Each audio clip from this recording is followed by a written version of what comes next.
Hi, Pat the Podcast Editor here. An ecosystem isn't just a term used to describe a thriving, untouched bit of nature. It's also a term in the marketing world defining the process you need to nurture a relationship from potential client all the way through to a successful campaign. This is probably the most important thing that we haven't spoken about on a podcast. I think in this episode, people are going to have more light bulb moments of like, oh my God, that's what's been happening than any other. Today, Dan is going to break down exactly what an ecosystem is in the marketing world and what that can mean for you. It's about producing all the right content in all the right places to communicate to your ideal customer that you are the best solution to their problem. Now, here's some simple steps you can follow. This podcast is full of actionable steps you can take right now to set up your own ecosystem and finish more deals than you could ever imagine. Now, before we dive in, we'd like to take a second to thank our sponsors, Adobe Express. Adobe Express allows you to quickly and easily create standout social graphics, logos, flyers, and more on web and mobile. Click the link in the description to try Adobe Express today. Right, without further ado, this is episode 118 of the Business Anchors Podcast. We're just a couple of business anchors.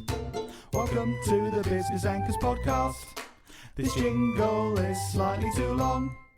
This jingle is slightly too long. What's a content ecosystem and how can marketers design one that will help drive new business, Dan?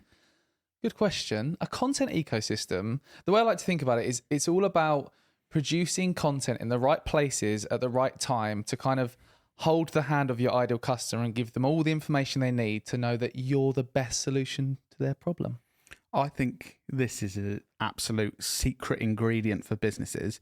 I think in this episode, people are going to have more light bulb moments of like, oh my God, that's what's been happening than any other. I realise this is probably the thing we mention most across most episodes that we've never actually done a deep dive into. Yeah. So I'm excited for us to actually talk a bit about this today. Yeah, I think it's the secret ingredient. I think you've got businesses that are thriving and businesses that aren't. And you've got people that are like, oh, yeah, we tried that marketing, didn't work. And they don't know why it hasn't worked. And they see other businesses that are like, well, they ran a campaign on social media, or like they ran a PPC campaign and they've got these amazing returns. On the outside, we look like similar businesses.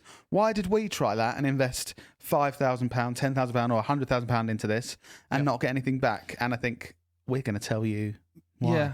And I think one of the biggest problems with marketers and marketing right now is everyone's focused on tactics. And we see this with our podcast episodes. We do a lot of tactic-based podcast episodes because that's what you want to hear. Like, here's how you use LinkedIn ads to drive revenue, or here's how you grow an audience on social. But what we're going to talk about today is broader strategy that brings all of these tactics together to actually drive real return on investment. And you really need all of this to work together to get those kind of results. I think that's the difference. A lot of people are doing some really good stuff and implementing some really good tactics on trying to get more revenue and increase customers and all that kind of stuff. But it's kind of the difference between short-term bursts of good energy. Good energy, it'll sound like, I don't mean like yoga. Bursts of energy, short-term bursts of good marketing stuff. Yeah. That kind of almost like a heart rate graph. Like, oh, I did a good thing. And then it goes back down. Oh, I did a good thing. Whereas this brings everything together and is more of a kind of, you build on it over time, slowly, and you end up with this content ecosystem that means any activity you do is going to convert better and help you achieve your goals more. I think that's the massive difference. And if you can get it right and get to that point where you're building a content ecosystem and you're building it rather than doing lots of random things and one-off things, I think that can be where hopefully a lot of businesses listen to this can learn. How important do you think this is? I'm guessing you think it's quite important. Yeah. I think this is probably the most important thing that we haven't spoken about on a podcast about, if you know what I mean. I think that's why I think this is so important. So I just keep saying important because it's so important. But why I think a lot of people will learn from this. I think people are going to go, oh, that's why that didn't work. That's why that campaign we did last year didn't work. Oh, that's why this didn't work. That's why my boss was saying no, we're not doing it because it doesn't work. Yeah, I think lots of answers.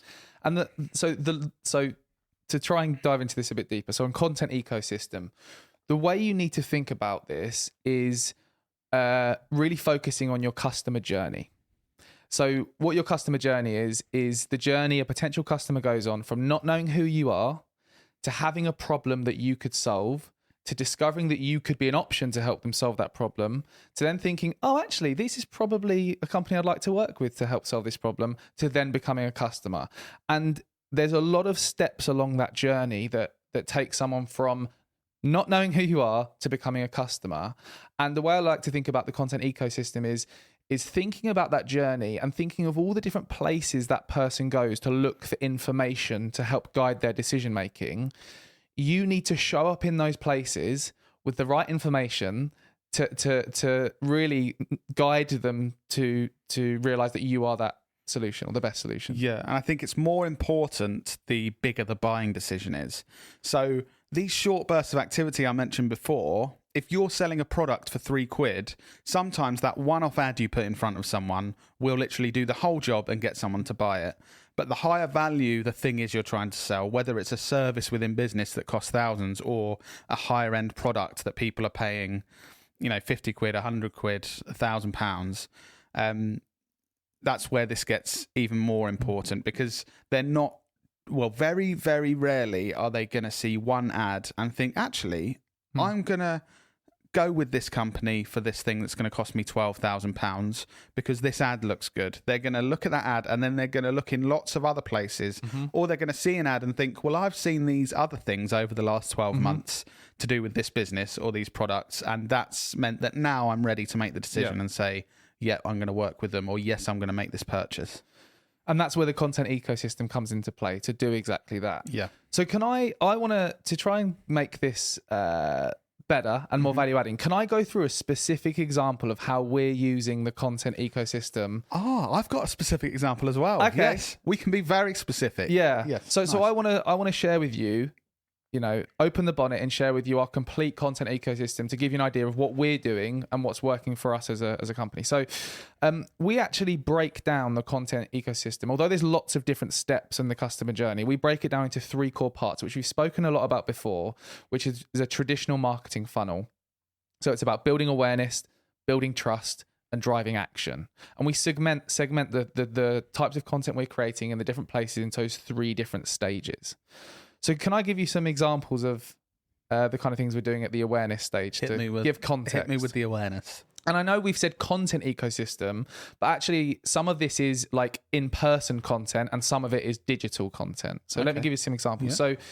So actually pre-COVID, one of the biggest parts of our awareness stage of our customer journey ecosystem was speaking at events. When COVID happened, that kind of stopped and we're now picking it up again. But speaking at events was a way that we used to reach new audiences, speaking at marketing events and providing educational content to demonstrate that we know what we're talking about. That was one of the first kind of stages of the funnel. Literally you standing on a stage, 500 people in the room, talking about stuff, and they go, this guy knows what he's talking about, and there's a business. And it's not the kind of speak on the stage that you may have seen where there's like someone trying to sell you something. Like, hey, everyone, you should buy my course on this thing.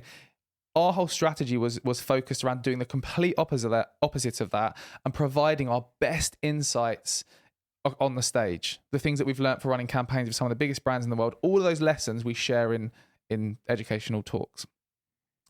Another example, which is a big thing we do, is creating consistent educational and entertaining content across different social media platforms, from LinkedIn to YouTube to TikTok. That's been a big part of us reaching new audiences, and probably one of the most effective things we've done in terms of the awareness stage now consistently is creating that content. Another thing which is quite meta is this podcast. So I'd say this podcast actually falls into, it's kind of in the grey area between the awareness and the consideration stage or the trust building stage, because this helps us reach new audiences. People find us on podcasting platforms, but at the same time, we design this podcast strategically to, 1, give you lots of great educational information to make you want to listen, but 2, we do also talk about campaigns we're running and results we've achieved for clients, so that a percentage of you listening may be a marketer from a brand that is looking for an agency to work with, and you'll hear the example, and this has literally happened. This happens on a regular basis. Marketers listen to this podcast. learn something, but hear the results we've achieved and then get in touch with us and say, oh, we want those results. What's good is as well, you can, as you move forward with this approach, you can find efficiencies in your content ecosystem. So I would say if you're listening to the long form podcast, we're in your ears right now, that's more the consideration stage. We're actually talking about stuff, letting you know that we know what we're talking about if you are one of those people. But the short form clips that we put on social media, that is probably, I would say, more awareness. A lot more people discover the podcast from that. They see those short clips and then eventually they're kind of like, oh, I might actually listen to that full episode. You're exactly right. And that's just made me think, actually, platforms like YouTube Shorts and TikToks, which are literally built for discovery, you don't have to have a huge audience and you can reach lots of people, are perfect for us utilizing the short form content to reach those new audiences. So yeah, that's a really great point, Lloyd. Thank you. Another example, I don't know if you remember this, Lloyd, another type of content we created in the awareness stage. When we first started, I used to write articles for publications like Social Media Examiner and Content Marketing Institute. We don't do this anymore because we've kind of evolved. But that actually, again, in the awareness and consideration stage, it built awareness because people would read these articles we wrote, and it would also build trust because it demonstrates that we know what we're talking about. Yeah, I think, and even it built trust with people that didn't read those articles. So when we'd be in talks with a business about potentially working with them, or they're just looking at our socials, they can see that we're writing for leading publications in the industry that we work in. And straight away, that even without reading the articles, it's like, well, if they don't know what they're talking about, they wouldn't be allowed to write in those publications. Yeah. So yeah, people don't even have to read those for it to be a benefit and build that trust. I also think something quite new, which we've done in this awareness stage, which has worked incredibly well recently, which you kind of did, was sending out a press release. So we've never properly sent out a press release until recently. Yeah, we've. I don't think we've ever done any PR. For our own business, we've never done any PR.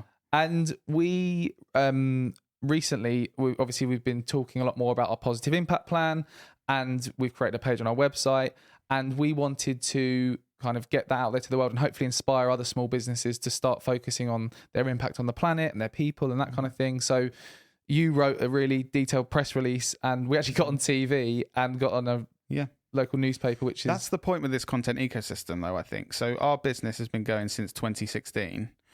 Our first PR activity was literally last week, but we've just been building this content ecosystem over the years. We started with the things that we're brilliant at, and we've done more and more of that, been building it.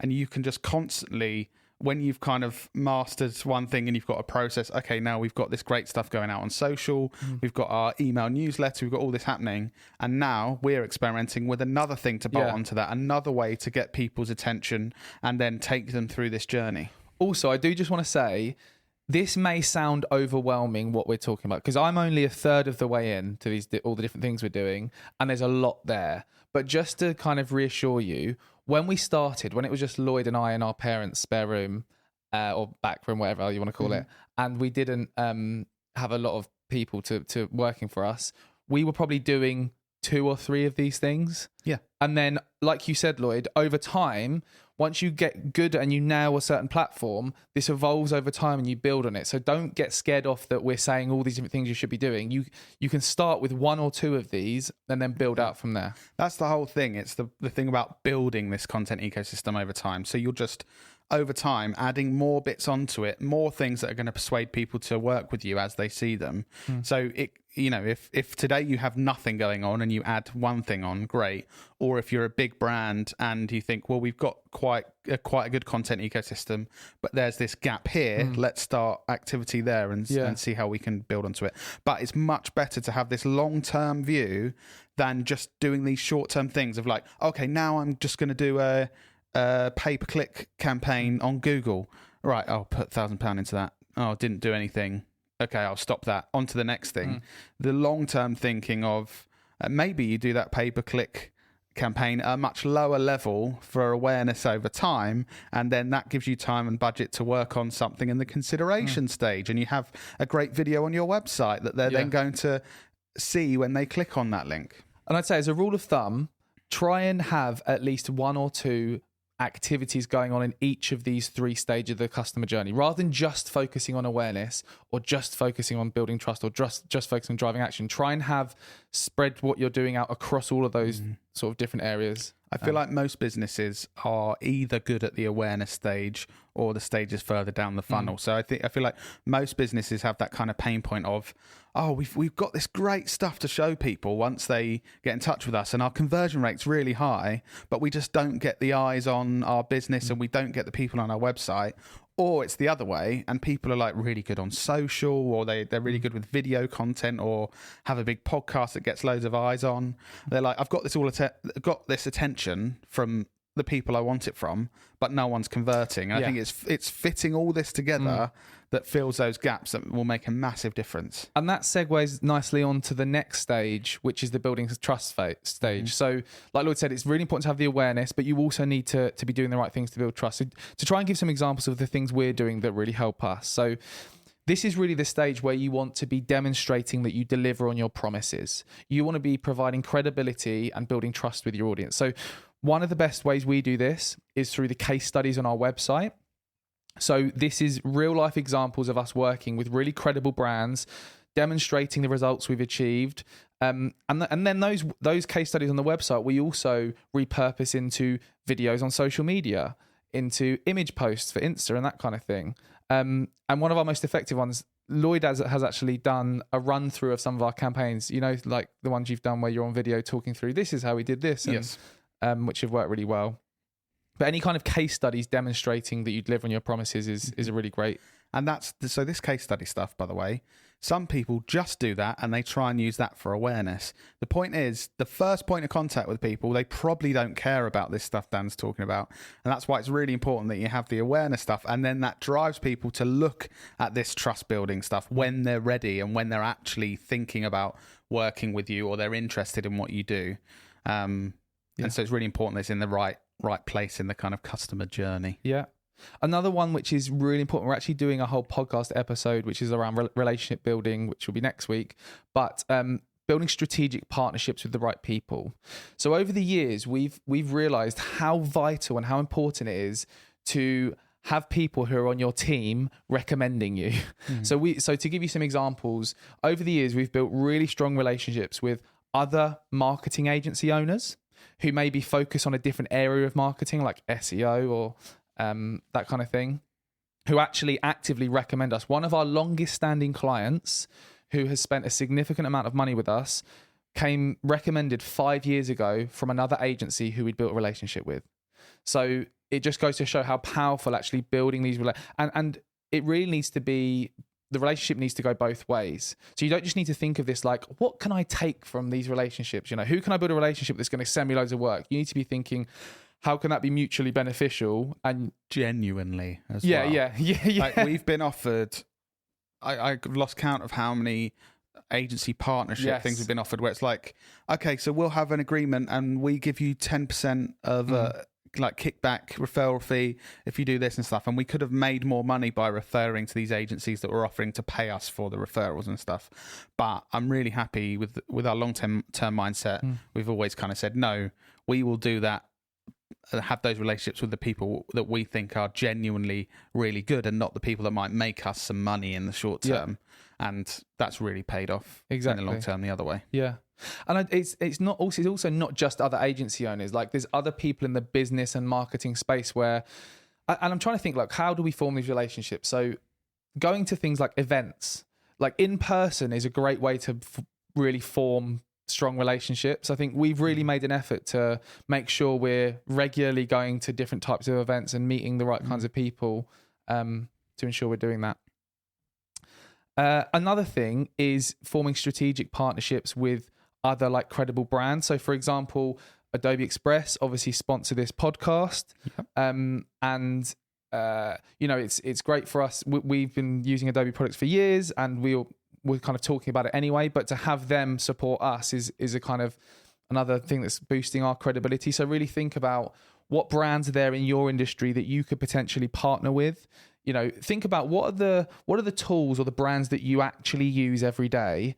Why not make the effort to reach out to them and see if they'd be open to collaborating or having some kind of partnership so that you could promote them because you're already using the products like we were with Adobe products, and they can help promote you as well. Nice. Yeah. Other things like we said already, this podcast is a really good trust building piece of content. I think longer form content, like you mentioned, Lloyd, gives you the opportunity to go into more detail to help provide more context and examples to help build that trust further. Yep. Like if it's long form YouTube videos, like educational YouTube videos, or a podcast, or long form live content, this rather than like short form TikTok videos or shorts that like grab attention, the longer form content helps build trust. Definitely. I don't know what you think, Lloyd. Yeah, I think that long form content, just like this podcast, it's the deeper relationship. And like we're saying, if you're trying to convince someone to part with a larger amount of money, if it's a bigger financial commitment or a bigger purchasing decision, it's going to take more than someone just seeing a TikTok of you and thinking, oh yeah, that guy knows what he's talking about, or oh, I saw that thing with the woman talking about this tip in marketing. Oh, okay, right, I'm going to spend 100 grand with them for my marketing. It's the long form stuff that really helps that deeper relationship and helps people with those bigger purchasing decisions. This just made me think, like, at this stage, you do actually have to make an effort to make this work well. So let me just give you an example that I mentioned to you earlier, Lloyd, as to how making the effort is actually worthwhile. So last week, I went to Adobe Max in LA, which is kind of Adobe's flagship event that they do. And I met lots of other sort of ambassadors for Adobe there and got to hang out with them. And I spent a lot of time kind of inverted commas networking and chatting and building relationships. It sounds wanky, but I guess like you call it networking. It was just spending lots of time having chats with different people. And one of the people I met actually on Sunday, we got to know each other. She started listening to our podcast and shared it on Sunday, and we had an extra 250 downloads of our podcast on Sunday. So that all me flying to LA, and that hasn't instantly suddenly generated business for us, but even one of those 250 people who listened to one episode on Sunday could continue to listen to this podcast for the next year, could sign up to our Friday Club newsletter, could see our content on LinkedIn, and then could move jobs and work for a brand that's like a massive household name brand and get in touch with us and become a customer. And this isn't just made up. This has actually happened with other customers. That's what I was going to say. You saying could there. Obviously, that's like that could happen. But the reason we talk about it with such confidence is because it has happened so many times. Exactly what Dan said has happened. And I've got, I guess after you go through the next stage, Dan, I've got a specific example from a lead next week, and I can tell you exactly those steps, which will make it really come to life, I think. Okay. Just to quickly finish off with the examples of the drive action, and then we'll do that then. So just some brief examples of what we do to then, once we've built awareness and trust in that content ecosystem, that's not good enough. We actually need to nudge people to get in touch and to become a lead or become a customer. So there's things like optimizing our website to ensuring that we've got clear calls to action. If you're an e-commerce website, things like optimizing your product pages and thinking about what are all the questions someone needs answering before buying that product. And one of the best examples is like an Amazon product page. If you look at all the information they provide, look at that as inspiration. Other things like running paid LinkedIn ads, Google ads. This is where you can target people who have been on your website, who have shown a level of interest that you can then say, speak to one of our sales team or buy the product on our website, that kind of thing. Also for us as a service-based business, utilizing really amazing software like HubSpot, which is a sales and CRM software you can use to track all of your contacts and leads and drive them along the sales funnel, which is really effective.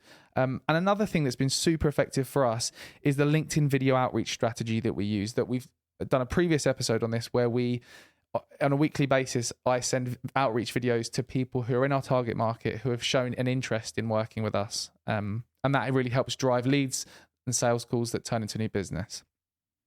So there's some examples of our content ecosystem. I'd really be interested, Lloyd, to hear your example of how it actually works. Yes. So we've said about this content ecosystem, and we're saying about how important it is, and you need all these stages, and it's going to be really worthwhile. But I think actually seeing business come in because of this content will hopefully make this real for people. So this is an example of opportunity that's worth around £50,000 for us that came in last week. So started out a colleague of this person suggested talking to us, and actually the person that got in touch was reluctant because they have marketers that they've worked with previously and really wanted to work with them. But she quite honestly said, I thought I better just look at what you guys do, because I'll just have to speak to you for this, because I've been told by my colleague to say, oh yeah, I've asked them too. So really reluctant at this stage. Googled us, found our website, watched our video on our sustainability page, and realised that we align with her values and her business's values. So that's first thing. So she's starting to be maybe slightly less reluctant. Yeah, but she's found us on Google. She's watched a video about sustainability. Still a video that's actually not really to do with what we deliver for our clients. She doesn't know about the work we do yet, but we align with her values. Then she clicked a link out to Instagram and saw some podcast clips of us talking about various things, and she liked it. She then listened to 3 episodes of the podcast, and 2 that actually weren't even about business. So one of them was our episode we did about sobriety and other things, and she kind of said, "Oh, you guys just get it," and she really enjoyed the podcast. Then she decided she had to work with us basically, and went to our Contact Us page, watched the video on our Contact Us page, and sent us a message. And then we've been speaking to her last week. So all of those different things. So just to be clear on this, we've been building this content ecosystem for years, and if any one of these parts wasn't there, this opportunity may not have come in. So the video on our sustainability page was created 6 months ago to build that content ecosystem up. The sustainability focus we've been working on that for 4 years. We created the sustainability page 2 weeks ago. Our Instagram strategy and the content around it has been building for the last couple of years to get to the point where it is now. And our podcast, we've been improving that over the last 2 years and working on it. So, and the Contact Us video, I think we created quite a while ago, 3 or 4 years ago. So just wanted to show you that if you do just keep building your content ecosystem, now most of those things that convince this person to want to work with us, it's kind of in the past, we've forgotten that we put effort into doing it, but we've just been building it over time, and having that long-term approach and building the content ecosystem. You can see there, like I said, that's worth £50,000. Yeah, well, roughly. Yeah, and then there's just so many. You've made me think of other examples. There's so many examples of how this works. Just a quick example from me following that same thing. So one of the first household name brands that we worked with, the decision maker in that brand saw me speak at an event years ago, didn't say anything to us, didn't reach out to us, followed me on Twitter. I think met Lloyd at a networking event like a year later, but didn't mention that he was interested in working with us. Followed our content on LinkedIn. And I think it was like 3 years from the point of seeing me speak at an event, meeting Lloyd at a networking event, from there to actually getting in touch and doing a project with us. It took that long and those different touch points to eventually become a customer. And it just shows you the power of and the importance of doing these different, producing content in these different areas and formats to help guide them through that journey.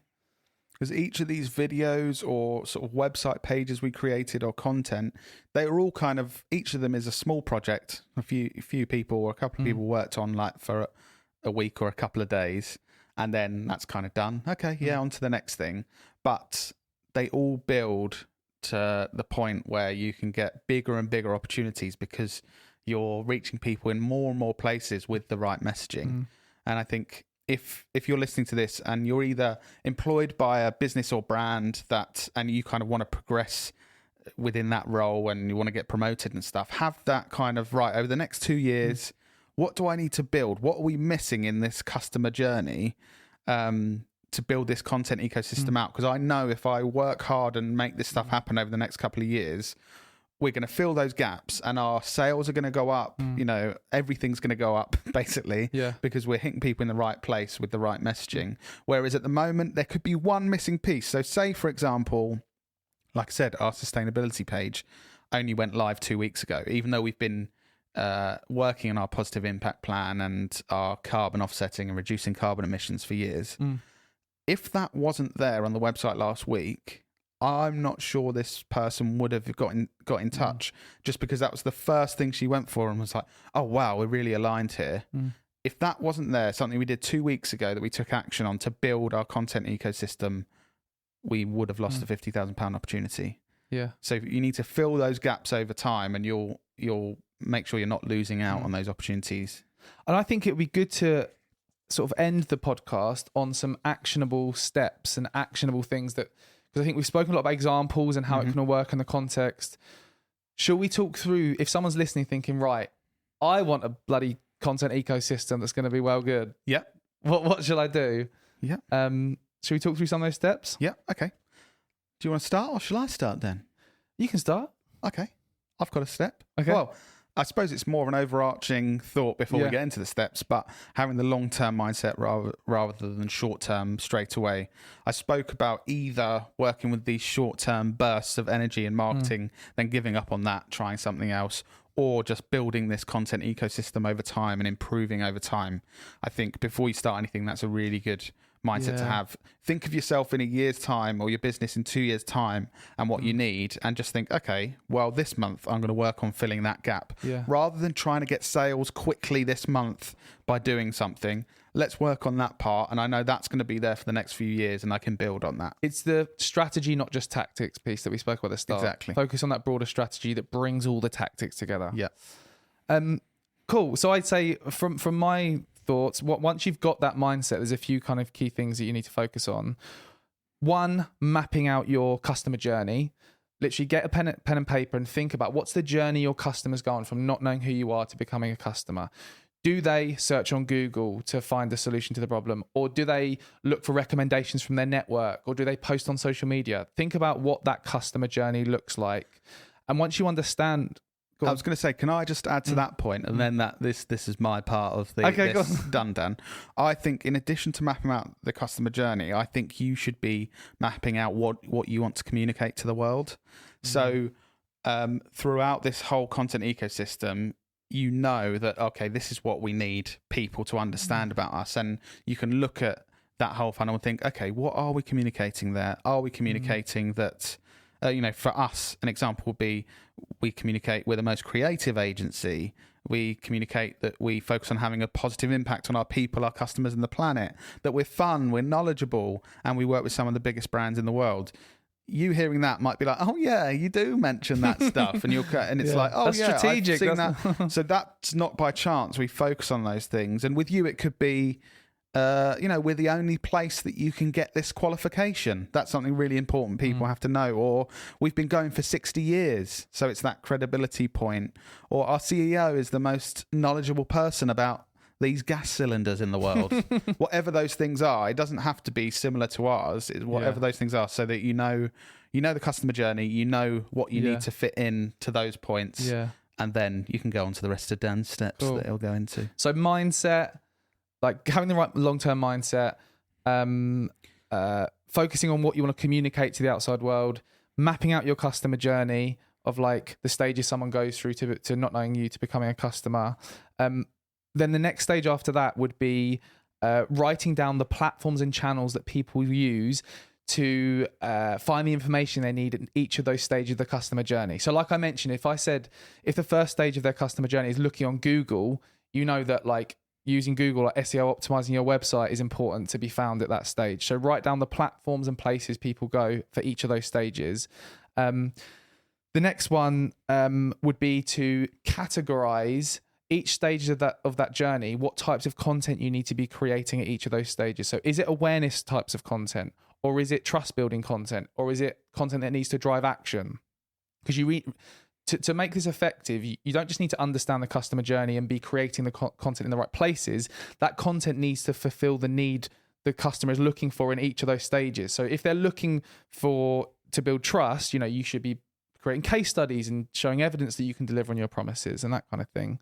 And then actually start to brainstorm like ideas and things that you can create at each of those stages to fulfill the needs of that customer. So yeah, there's just some steps that you can follow. Nice. Yeah. I will follow those steps, Dan. I'll Please continue do. to follow them. Yeah. So I guess, is there anything else you want to mention about the content ecosystem or? No, I think I think if you have wondered, why is this marketing stuff not working for my business, but it is for others, this could be the missing link. It could be that social media campaign was really good at getting awareness, but once they get to your website, there's not the right content to take them through that customer journey. Or it could be you've got amazing case studies and you write amazing blogs to build trust, but you're not doing the right things at the awareness stage to build this content ecosystem throughout the whole customer journey. So you're missing out on the eyeballs you need to make it success. If any of these places along the journey and in this content ecosystem have gaps, you could be missing out on loads, basically.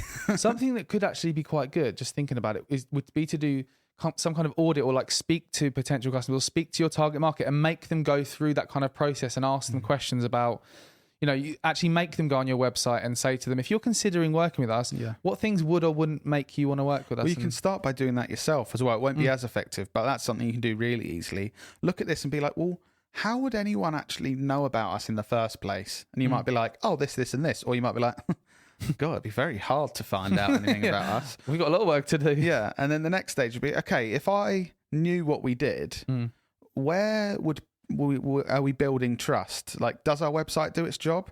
Are we active on social media? Are we targeting people? Are we doing any other kind of work to get in front of them once they know about what we are? And either it'll be, oh yeah, we are doing a lot of that, or oh, we literally don't do anything there. So no wonder we've got this attention, but people aren't kind of getting through to actually becoming a customer or becoming a lead. I think as a first thing, that would be a great thing to do today. So go and make your content ecosystem, guys. Yes. And then, do we make up the phrase content ecosystem? I think you said it in one episode, but I don't know if trademark. Yeah. Or TM.